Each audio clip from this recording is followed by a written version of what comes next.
Bom dia a todos. Estamos iniciando aqui a segunda aula à distância, né, da disciplina QA 583. É a primeira que a gente transmite ao vivo, né? Na verdade, a aula está pré-gravada. Estou transmitindo pelo canal do YouTube o vídeo pré-gravado com os comentários e eu estou acompanhando durante a transmissão no chat para qualquer dúvida, para qualquer interação com vocês. Muito bem. Na aula anterior a gente encerrou falando de partição, dos fundamentos teóricos e quais seriam os materiais usados em técnicas de extração onde o princípio básico é a partição. Como vocês se lembram, né, no preparo de amostra para analitos orgânicos, analitos moleculares de modo geral, né, e com posterior análise cromatográfica, na verdade para qualquer técnica analítica que possa ser usada após, né, geralmente, em maior parte dos casos, a abordagem geral é você usar estratégias de extração, de transferência de fase. E os mecanismos físico-químicos envolvidos, fundamentalmente, são três: a partição, a adsorção e a volatilização. A gente já discutiu a partição, hoje vamos falar um pouquinho da adsorção e da volatilização. Bom, na adsorção, como vocês já devem saber, né, as moléculas do analito são retidas na superfície porosa de sólidos com alta atividade superficial. A grande diferença em termos práticos, né, é que não ocorre difusão do analito no bulk, no interior do material. Ocorre difusão sim no interior de poros, que é um negócio que a gente vai discutir bastante agora, né? Bom, quem são os materiais adsorventes típicos, né? Bom, primeiro são sólidos, obviamente. Uma característica que esses sólidos têm de ter é a área superficial, ela tem que ser elevada. Os principais sólidos usados em preparo de amostra para análises cromatográficas são materiais que têm áreas superficiais de 50 até 1.500 metros quadrados por grama. Por que a grande área superficial? Bom, se a retenção ocorre por interação do analito com pontos na superfície, quanto maior a superfície exposta, mais pontos, mais sítios ativos disponíveis você vai ter para adsorção e mais eficiente esse processo de adsorção. Como que você consegue materiais com grande área superficial? Você tem de ter esses materiais na forma de partículas pequenas, tão pequenas quanto prático. Obviamente, partículas muito pequenas podem envolver dificuldades iguais àquelas que a gente vê em cromatografia líquida de alta eficiência. Você vai ter dificuldade de percolar amostras líquidas um pouco mais viscosas por um leito de partículas muito pequenas. Então a gente não tem partículas tão pequenas assim quanto em HPLC. Mas principalmente a gente vai ter materiais com alta porosidade. A presença de poros aumenta a área superficial, ela é um recurso que faz com que a área superficial dos materiais, de uma mesma quantidade de material, fique elevada e a gente possa empregar esse material de forma bem sucedida em estratégias de extração e pré-concentração. Bom, geralmente os materiais adsortivos modernos usados, eles consistem em particulados com redes bem complexas, né, de poros interconectados, poros com tamanhos diversos. Isso é outro aspecto importante a ser considerado. Você pode ter macroporos, que seriam os poros com diâmetros maiores que 50 nanômetros, mesoporos, poros menores que 50, maiores que 2 nanômetros, e você tem microporos, que são poros menores que 2 nanômetros. A maior parte dos sítios ativos se encontra nos poros. Se você pegar um material qualquer adsorvente, fizer uma estatística da sítios ativos disponíveis e localização, superfície externa mesmo do poro, da partícula, comparado à superfície disponível nos poros é muito pequena. A maior parte da superfície exposta nesses materiais vai estar nos poros. A superfície externa mesmo deles comparativamente é pequena. E a acessibilidade dos analitos aos sítios ativos no poro vai essencialmente depender do tamanho desse poro. Macroporos, os sítios ativos em macroporos vão ser muito mais acessíveis, obviamente. Sítios ativos em microporos provavelmente só vão ser acessíveis para moléculas pequenas, como o de nitrogênio. Então, é um aspecto muito importante a ser considerado, a morfologia do material. Não apenas a natureza dele, mas a morfologia, né? Vocês podem ver aqui essas micrografias, elas são de poros em carvão ativo de casca de fruto, no caso casca de coco. A gente vai falar desse carvão de casca de coco um pouquinho mais para frente. Então, essas são os macroporos e a gente vê, ó, que existem junto com os macroporos uma série de microporosidades. Então a gente tem uma rede bem complexa. Olhando essa micrografia aqui, fica claro por que a estrutura, a morfologia dos poros no material absorvente é tão importante, né? Superfície externa mesmo é muito pouquinho. Vocês podem notar que a grande contribuição à superfície exposta na amostra realmente está nos poros. São materiais muito porosos. E esses poros são complexos, tem toda essa estrutura de macro, meso e microporos. Dependendo da forma como você prepara o material, você pode ter tanto uma porosidade como uma distribuição de tamanho de poro diferente e limitar, limitar bastante quais analitos vão ser extraídos ou não baseados nisso, né? Bom, quem seriam os materiais adsorventes modernos que a gente usa em dispositivos para extração e pré-concentração, onde a gente parte para a adsorção, onde a gente usa a adsorção. Bom, primeira dessas famílias de materiais modernos, né, que são usados de forma mais extensiva, é a família dos carvões, dos materiais à base de carbono, que não é nem tão moderno assim, talvez seja o adsorvente mais antigo conhecido. No Egito faraônico, né, 4, 5 mil anos atrás, carvão já era usado para purificação por adsorção. Eles não sabiam o que eles estavam fazendo, mas eles já usavam carvão. Eles purificavam água, passando a água por folhas de vegetais parcialmente calcinadas. Então eles conseguiam isso, né? As impurezas ficavam retidas no carvão. Bom, existem diversas formas microporosas e microcristalinas de carbono, né, que são úteis, né, em preparos de amostra. O que vem a ser essas formas? Qual a estrutura delas, né?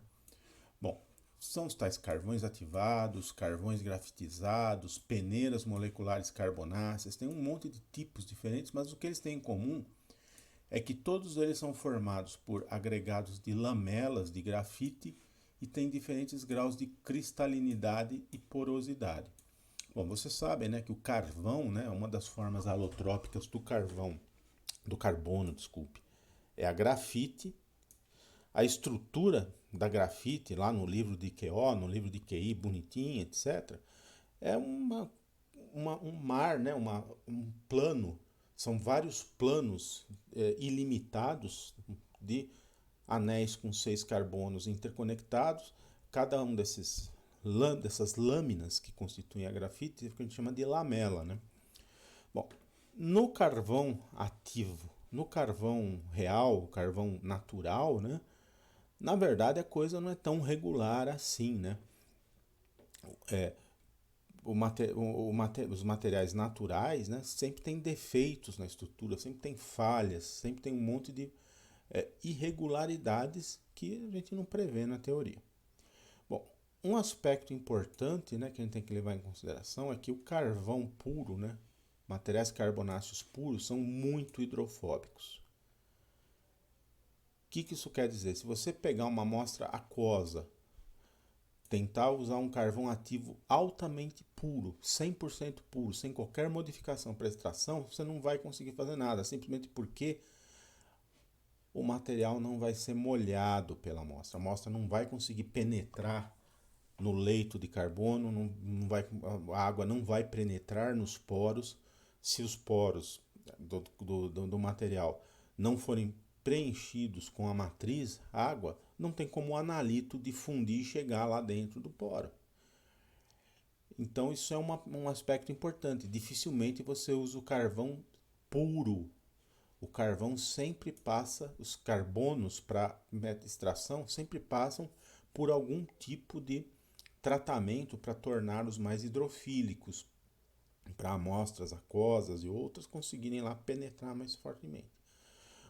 Um aspecto estrutural importante em carvões para qualquer tipo de procedimento extrativo é a cristalinidade. Bom, você tem lá que grafite, na teoria, né, é um conceito de lamelas, né, anéis de 6 carbonos geminados, teoricamente infinita. Teoricamente, qual seria o tamanho dessas lamelas? Elas não são infinitas. Os chamados carvões grafitizados, altamente grafitizados, eles são agregados de lamelas relativamente grandes, bem ordenadas. Teoricamente, o grafite são pilhas de lamelas bem bonitinhas, uma em cima da outra, como se fosse um monte de pizza, uma empilhada em cima da outra. Na prática, né, há uma certa desordem e as lamelas não são infinitas. Né? Se a gente tem um material com certo grau de ordenação e lamelas relativamente grandes, a gente pode ver que as lamelas aqui nessa microestrutura aqui, elas estão mais ou menos seguindo a mesma orientação. A gente tem um carvão altamente grafitizado, um carvão ativo grafitizado. Por outro lado, muitos materiais naturais, o carvão é muito pouco grafitizado. As lamelas, os pedaços de lamela, estão lá meio que desordenados, são pedaços pequenos e com uma grande irregularidade. E outro aspecto aí que a gente tem que ter em conta, essas lamelas, na teoria, são um monte de anéis de 6 carbonos, um do lado do outro, bonitinho. Na prática, né, existem defeitos, existem elétrons desemparelhados nas bordas das lamelas, existem carbonos com ligações, com valências incompletas. Então, essas estruturas, elas têm um monte de defeitos. Esses defeitos são chaves, eles são boa parte dos sítios ativos. Eles agem como sítios ativos, porque aqui onde tem falhas, né, na estrutura, você tem carbonos com valência incompleta, quer dizer, você acaba tendo elétrons desemparelhados, nas bordas também. Então é aí nesses pontos que moléculas de analitos de uma amostra que percole por esse carbono vão grudar. E a grafitização vai envolver, vai ser um aspecto a ser considerado também. A gente pode imaginar que um carvão menos grafitizado pode ter uma atividade superficial muito maior que um carvão muito grafitizado. Então é um aspecto também importante. Você pode ter materiais à base de carvões com diferente atividade, até com seletividade, extrair um analito e não outro, regulando aqui a forma, preparo para ter lamelas com mais ou menos defeitos, com mais ou menos sítios ativos e a organização interna dele. Você pode preparar carbonos altamente grafitizados ou levemente grafitizados. O carvão lá da churrasqueira, com certeza, ele tem uma grafitização bem restrita. Bom, como a gente já adiantou, quem são os sítios ativos no carvão puro? São elétrons e pares de elétrons desemparelhados e átomos de carbono com valências livres que estão presentes nos defeitos que sempre ocorrem na lamela, nas descontinuidades e nas beiradas dessas lamelas. Esses são os sítios ativos onde as moléculas dos analitos vão grudar. E, bom, carvão puro é altamente hidrofóbico. Por que a gente, então, como a gente faz a extração? O que a gente tem que fazer para esse carvão ser mais apropriado? Geralmente os carvões para uso em procedimentos de extração, pré-concentração, eles são parcialmente oxidados ou quimicamente modificados. Então o carvão ativo, o que é um carvão ativo? É um carvão que foi preparado, uma matéria base de carbono que foi preparado especificamente para extração, que tem uma estrutura, uma microporosidade e eventuais modificações químicas para tornar ele apropriado para uso em técnicas de extração. No caso aqui, muitas vezes esses carvões são parcialmente oxidados, modificados quimicamente.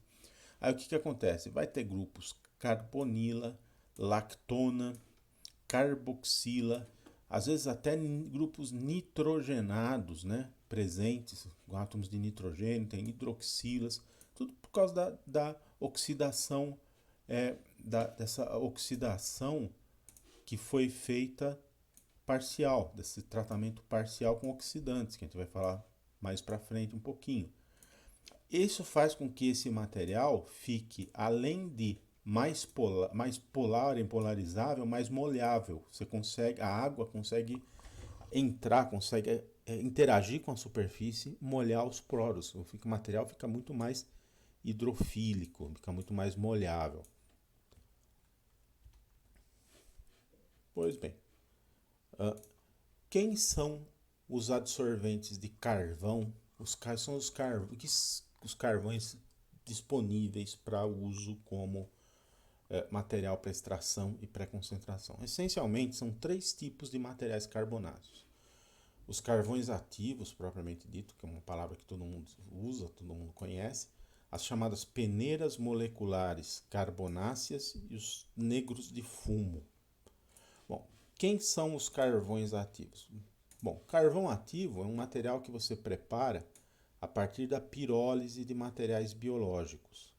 Então, o carvão ativo, se você encontrar aí no mercado, lá no seu laboratório, um material que está rotulado como carvão ativo, é um material à base de carbono, um carbono com certo grau de impureza, etc., mas que foi preparado essencialmente por pirólise de material biológico, ou seja, madeira, casca de coco. O carvão de casca de coco é um dos materiais mais poderosos para extração e pré-concentração, porque a estrutura da casca do coco, a estrutura das células, né, da casca do coco, do vegetal, é tal que quando você piroliza o material, se obtém um carvão com uma porosidade muito grande, regular, com um grau de impurezas suficiente para molhar, pouco controlado. Lignita também, que é uma espécie de carvão mineral pouco envelhecido, também é usado. Ou às vezes também você prepara carvão ativo através de partículas de polímero que são carbonizadas até 1200 graus. Esses materiais são primeiro preparados por pirólise, vira lá o carvãozinho, né? E depois eles são ativados. Né? O que é ativação? Você trata com vapor d'água ou CO2, com desidratantes. Você remove produtos de pirólise não voláteis, forma estrutura de microporos e dá uma oxidada parcial na superfície para tornar eles mais molháveis. Então, a área superficial de carvões ativos vai de 800 a 1.500 metros quadrados por grama. Tem poro de tudo quanto é tamanho, ou seja, eles seguram, né? Eles têm poros acessíveis desde moléculas grandes até micromoléculas. Geralmente você tem cristalitos, né? Pequenos agregados de lamelas com 3, 4 lamelas de grafite com 20 a 36 anéis. Tem bastante heteroátomo, nitrogênio, oxigênio, hidrogênio, porque vem de um material natural, né? Você não consegue eliminar completamente todos as hidroxilas, todas as carboxilas, todos os grupos lactona. Isso é um negócio interessante, né? Como a gente já falou. Você acaba tendo um material mais molhável, com sítios ativos diferenciados que vão reter espécies que você não reteria de outra maneira. Acaba tendo são grupos oxigenados e nitrogenados. O que acontece? Eles absorvem fortemente compostos polares, polarizáveis, e muitas vezes essa absorção é irreversível. Bom, mas É interessante a adsorção irreversível num procedimento de extração para concentração? Depende. Se você está aplicando esse material para isolar o analito da amostra, provavelmente a etapa seguinte envolveria a sua remoção do leito de carvão para introduzir ele, para transferir para um extrato líquido, seja lá qual for o meio, para cromatografar, para fazer a detecção do analito, a detecção, a identificação, a quantificação dele. Então, claro, uma adsorção irreversível não é interessante. Porém, né, se você está usando o material como cleanup, como material para cleanup, lembrem que a gente pode ter a necessidade de fazer o preparo de amostra para compatibilização, pré-concentração e também para cleanup. Então, muitas vezes você vai usar carvão ou outro adsorvente sólido, né, plonado, né, todos são sólidos, outro adsorvente que sorve, às vezes, irreversivelmente certos analitos, certas espécies, para simplesmente limpar a amostra antes de uma etapa posterior, para reter impurezas, reter contaminantes, reter interferentes. Então, nesse caso, tanto faz ser reversível como não reversível. Até bom que seja reversível. Reteve o contaminante, o que passou pelo leito de carvão ou de outro absorvente qualquer, você segue com uma análise, você vai replicar outros procedimentos para extração ou eventualmente até analisar, determinar diretamente os analitos. E as impurezas ficam no leito de carvão, que é descartado. Isso aqui é uma micrografia de um carvão ativo, né? Esse aqui também é de coco, uma amplificação um pouco menor que aquela que a gente mostrou anteriormente. Vocês podem ver que tem, aqui são macroporos, né? Tem uma estrutura bem interessante. Bom, além dos carvões ativos, um material um pouquinho mais avançado, que é um material de base 100% sintética, né? São as tais peneiras moleculares carbonáceas. Para começo de conversa, o que é uma peneira molecular? No jargão de ciência dos materiais, peneira molecular, de forma geral, são materiais que têm uma estrutura cristalina, uma morfologia tal que eles têm poros de tamanho bem determinado, teoricamente controlável pela pessoa que sintetizou o material. Então, quero um material com poro de tamanho X, 100, 200 nanômetros, 1000 nanômetros, seja lá o que for.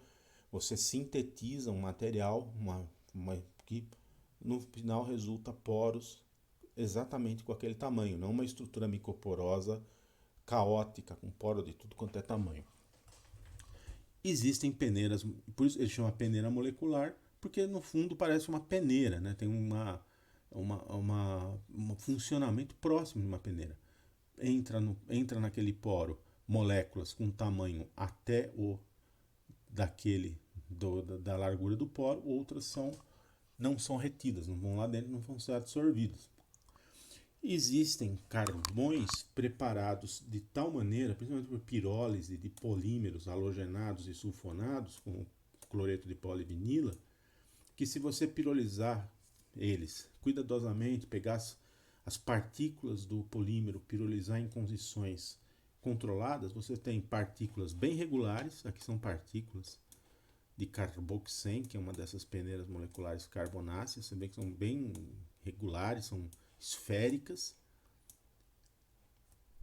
e além disso, com uma estrutura microporosa, com camadas de anéis aromáticos concentrados bem ordenados, dispersa lá num carbono amorfo, um amorfo sem estrutura cristalina, com uma estrutura cristalina muito localizada, com cristálitos muito pequenos, e como eu disse, distribuição estreita de tamanho de poro, quer dizer, poro quase com tudo mesmo tamanho. Qual a vantagem aqui sobre, por exemplo, um carvão ativo? O fato dos poros ter tamanho controlado combina, de certa maneira, um mecanismo tipo exclusão de tamanho com adsorção. Só moléculas com determinado tamanho que consigam entrar lá dentro do poro vão ser absorvidos. As superfícies geralmente são feitas hidrofílicas, né, por traços de óxidos metálicos. Você dopa o polímero com algum sal metálico, com um traço, né, uma pequena quantidade, para tornar a superfície hidrofílica depois da pirólise. Também é possível, quase sempre tem a possibilidade de adsorção irreversível nesses materiais, e eles são comercializados com um monte de nomes. O mais popular é o carboxen, né? quem trabalha com microextração em fase sólida escuta muito essa palavra, que ele é feito a partir da pirólise do poliestireno sulfonado, que é aquela resina trocadora de íons que vocês já devem ter visto, né? Quando você piroliza ela, sobram resíduos de composto sulfurado, de oxigenados, mas ficam partículas de carbono de material carbonáceo muito regular. É carbosive, que é preparada a partir de policloreto de vinilideno, sieve em inglês quer dizer peneira, né? E Ambersorb. Todos esses materiais aí, com todos esses nomes comerciais, são mais ou menos a mesma coisa. Peneiras moleculares carbonáceas, quer dizer, partículas bem regulares de carvão ativado, com poros de tamanho muito controlado. Bom, finalmente, né, os negros de fumo, né, negro de fumo grafitizado, né? Negro de fumo é aquele pozinho que fica na chaminé quando você queima algum combustível, queima algum material, sai aquela fumaça preta, tem uma queima com acesso restrito de oxigênio, né? Aquela fumaça preta, ela é preta porque tem partículas, tem micropartículas de carvão, de carbono, que é o tal do negro de fumo. O negro de fumo sempre foi muito usado como base para pigmentos, para uma série de coisas. Você pode produzir esse negro de fumo a partir de óleo mineral ou gás natural, né, queimando ele e depois queimando com pouco oxigênio, depois trata em atmosfera inerte a cerca de 3.000 graus Celsius, hidrogena para remoção de excesso de grupos polares. Aí você vai ter um pó muito fino, com grande grafitização, quer dizer, uma área grafitizada muito grande. A área superficial não é tão grande assim, pela forma como eles são feitos, e são muito hidrofóbicos, né? Essa aqui é uma micrografia de partículas de negro de fumo. Eles não são muito legais para amostra aquosa, para amostra líquida, mas eles são bons para amostras atmosféricas, para gases, por exemplo, analisar. Todos eles aqui servem. Esse aqui é um pouquinho mais adequado porque ele acaba sendo meio que seletivo para isso. É Carbotrap, trap quer dizer armadilha, né? Então, uma armadilha de carbono que tem 100 metros quadrados por grama de área superficial. Carbotrap Y, Carbotrap C, Carbograph. São todos materiais com diferentes áreas superficiais. Esse aqui tem uma área superficial bem pequena, 10 metros quadrados por grama. Quer dizer, comparado com os outros, teria uma capacidade de adsorção menor, mas isso aí acaba sendo adequado para moléculas que adeririam de forma irreversível no carbono. Então a gente tem toda uma gama de materiais à base de carbono com diferentes porosidades, atividades superficiais, que podem ser usados em casos direcionados. Se você quer fazer um cleanup, você pode usar um material menos engenheirado, um material menos sofisticado. Para extração de analíticos específicos, você pode ter uma peneira molecular carbonácea, que vai ter uma certa seletividade e assim por diante. Bom, outra família importante de adsorventes é a formada pelos óxidos inorgânicos, principalmente sílica e alúmina e assimilados, né? Silicatos, tem um monte de materiais inorgânicos que têm alta atividade superficial e são usados em adsorção com finalidade de extração e pré-concentração. Um deles é a sílica, que, como vocês sabem, a superfície da sílica ela é recoberta com o grupo silanol, SiOH. A sílica normalmente usada para extração, pré-concentração. A sílica que vocês tem lá no laboratório de vocês, para fazer colunas para purificação, muito comum, o uso que usa é muito comum. Tem cerca de 12 micromol de grupo silanol por metro quadrado de superfície. E esses grupos silanol que são os sítios ativos, como você sabe. Então isso aqui seria mais ou menos a estrutura de um poro, né, de uma partícula de sílica, né? A gente vai ter também todo aquele jogo de macro, micro e mesoporos na sílica, né? Dependendo do tamanho do poro, você tem acessibilidade a um ou outro analito. Na sílica não modificada, né?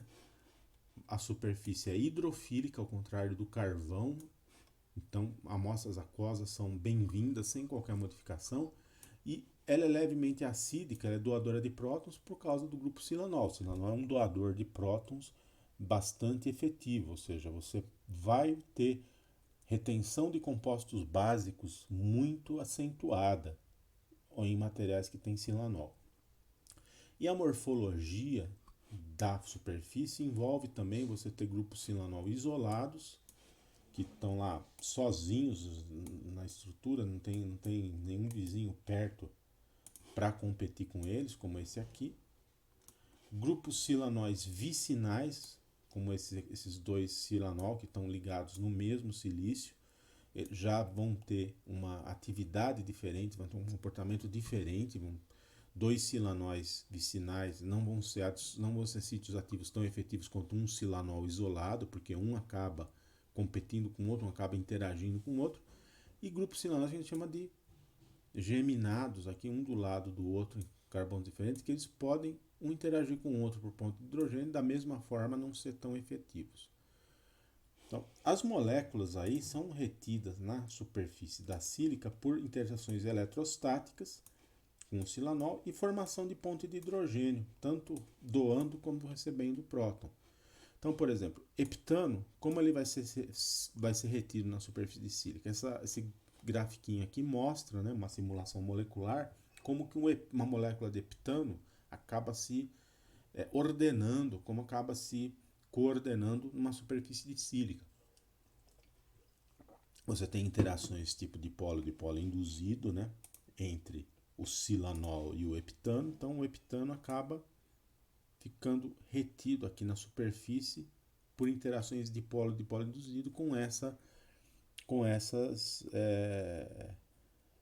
silanóis. A variação de energia livre superficial, quando você gruda um heptano na superfície de sílica, é de cerca de 100 milijoule por metro quadrado, 28 kJ por mol de heptano.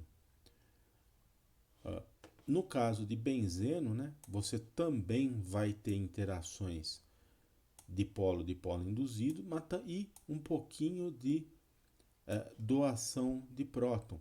O benzeno ele é um aceptor bem fraco de prótons, ele não chega a ser uma base propriamente dita, uma base de Bronsted, né? Mas ele consegue, ao contrário do heptano, receber um pouquinho de próton. Então a variação de energia livre superficial para a absorção do benzeno é um pouquinho maior, 140 milijoule por metro quadrado.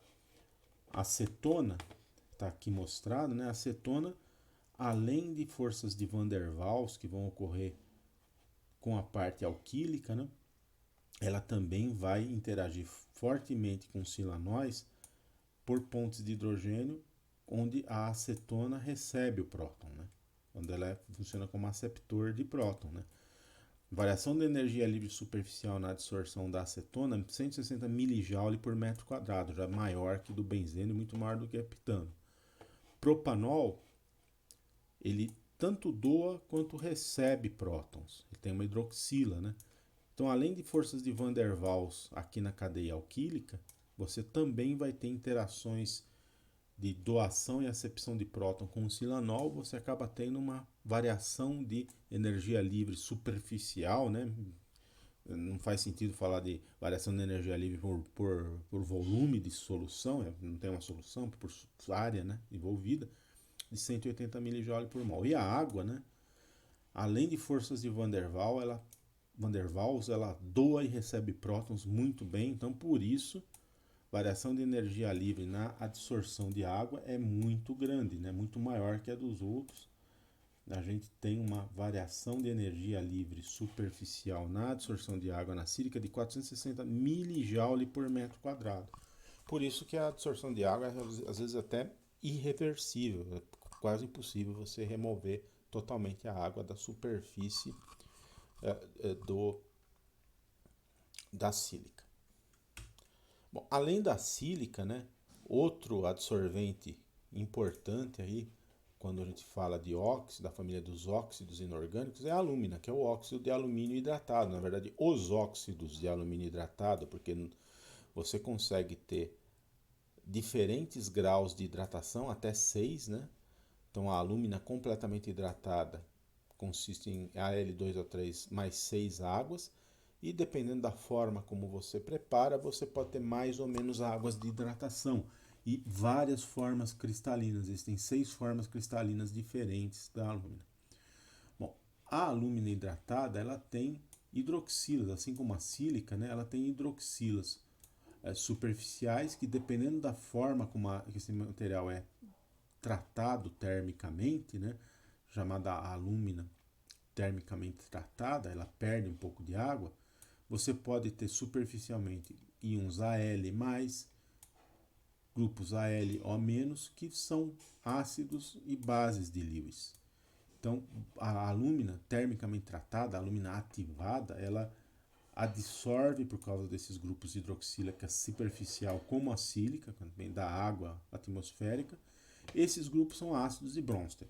Tratamento térmico gera outros tipos de sítios ativos pela desidratação que funcionam como ácidos e bases de Lewis, ou seja, a alúmina vai reter especialmente espécies, analitos ou interferentes que possam doar ou receber prótons, doadores ou aceptores de prótons, aminas terciárias, éteres, tá aqui como um éter interagiria com a alúmina, com as diversas formas de sítio ativo na alúmina, ácidos carboxílicos, aqui está mostrando dos ácidos acéticos, álcoois.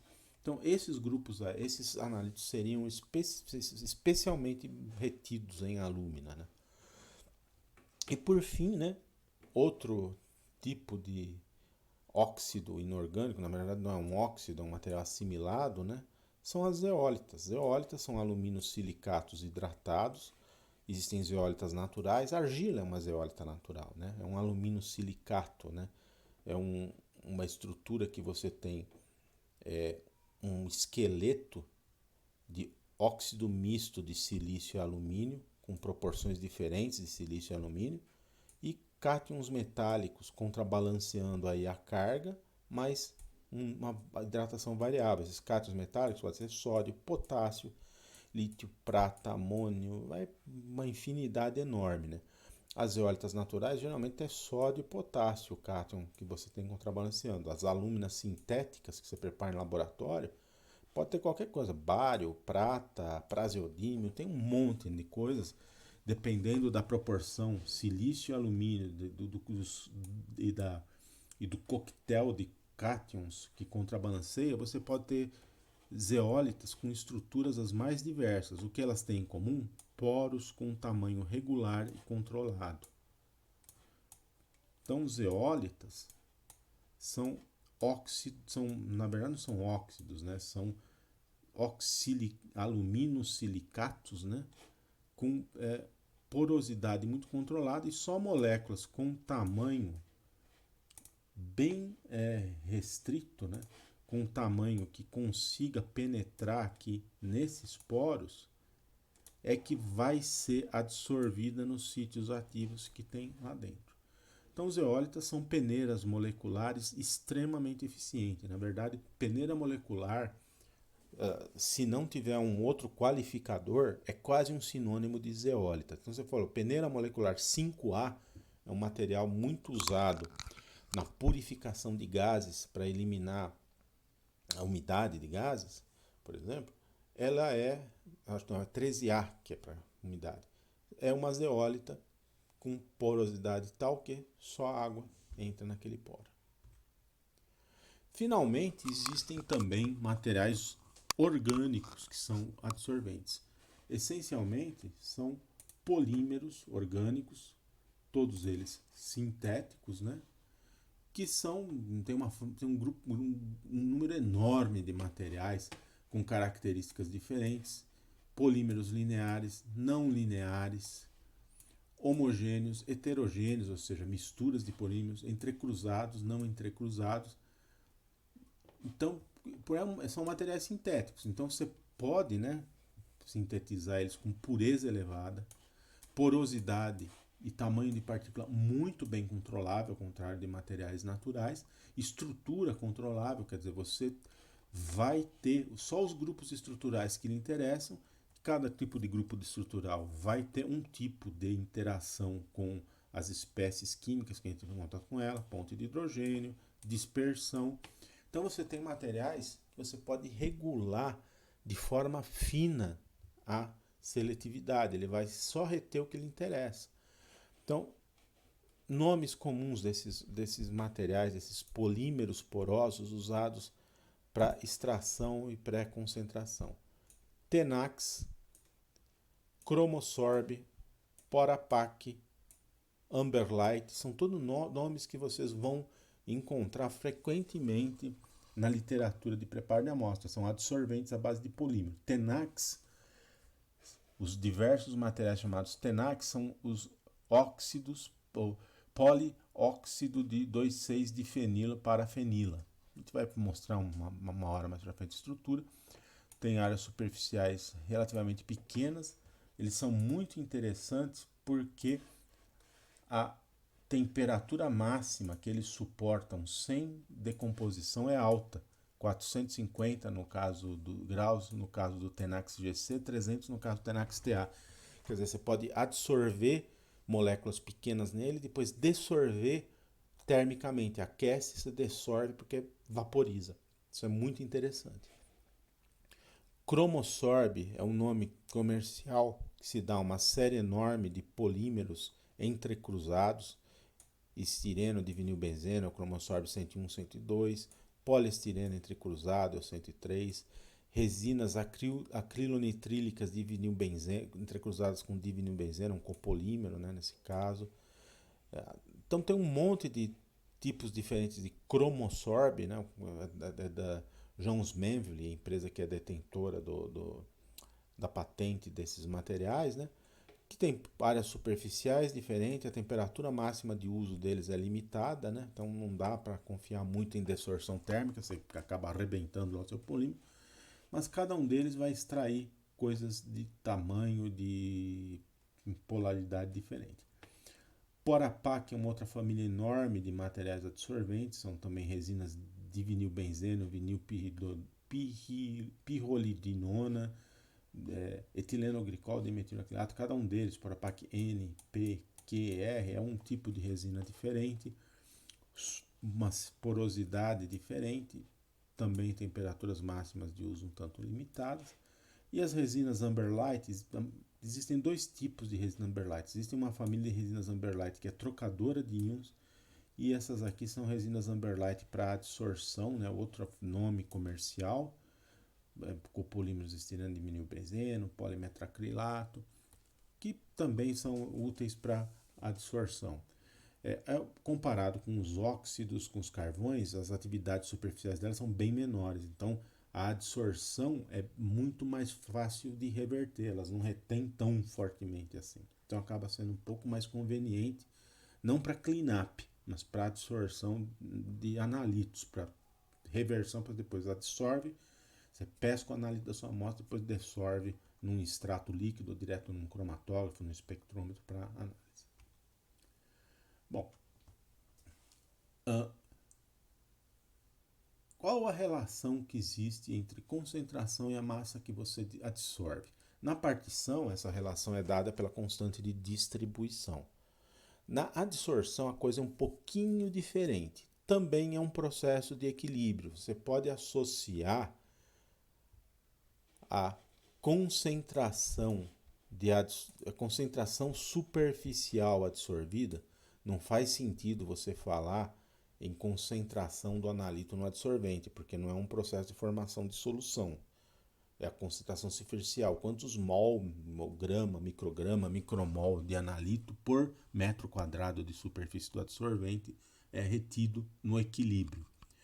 A relação que existe entre concentração superficial do analito no adsorvente e concentração na amostra após o atingimento no equilíbrio, ela depende de uma constante, a chamada constante de adsorção, só que não é simplesmente uma relação linear. Ela é igual concentração absorvida, essa constante, vezes concentração residual elevada a 1 sobre N. N é uma constante empírica que depende do adsorvente, da matriz e do analito. Bom, por que que, né, no caso da adsorção, você não tem aquela relação bonitinha, né? Relação entre concentração ou massa, concentração absorvida, concentração superficial, no caso, e concentração que sobra é uma constante.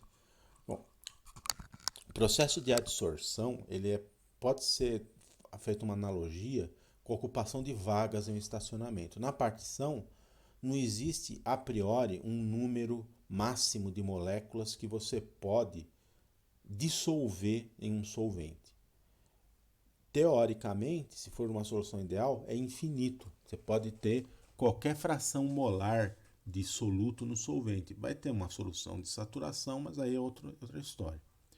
No caso de um adsorvente, você tem um número finito de sítios ativos. É como se fossem as vagas em um estacionamento. Então, a fração de sítios ocupados depende da concentração da amostra em contato com esse sítio ativo, mas também do número de sítios disponíveis e ocupados.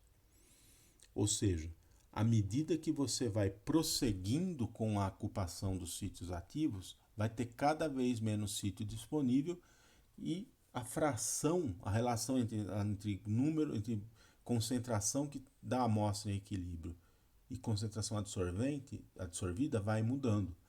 Isso faz com que a relação entre massa absorvida, no caso aqui está falando de densidade de absorção, mas é proporcional.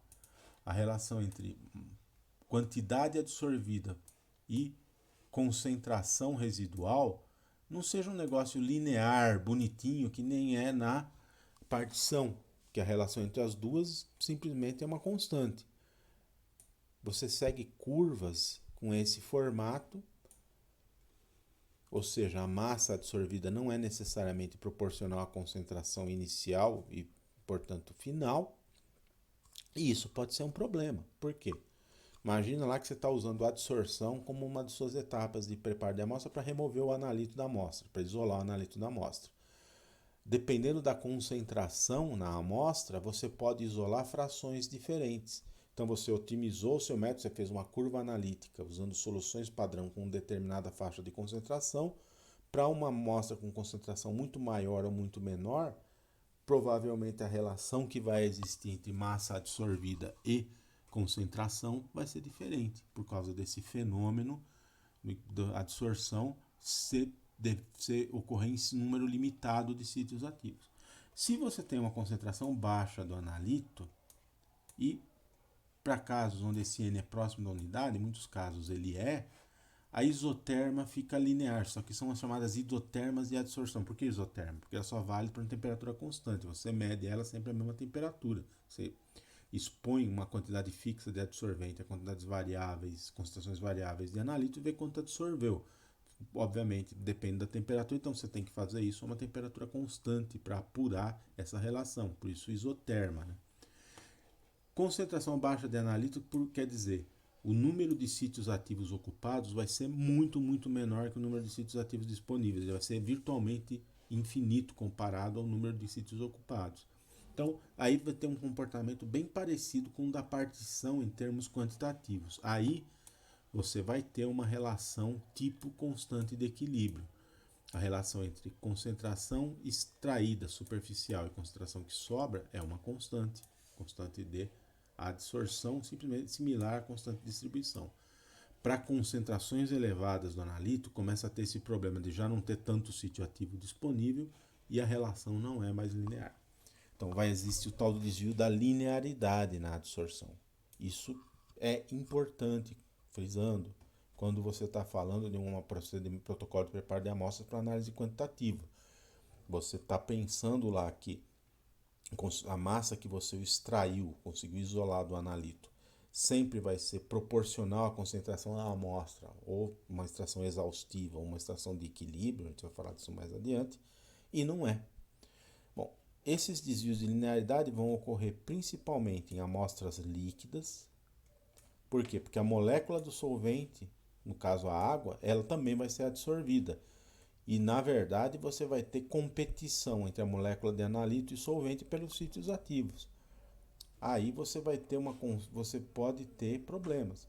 Então você fez lá desenvolveu o seu procedimento, seu protocolo usando amostras sintéticas lá, concentração conhecida do seu analito em água.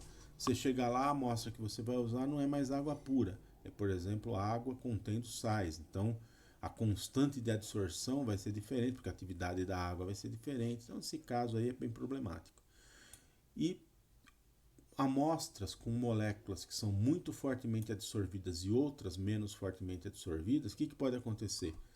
Um analito fracamente adsorvido pode ser deslocado do sítio ativo por uma molécula mais polar, uma molécula que forme pontes de hidrogênio.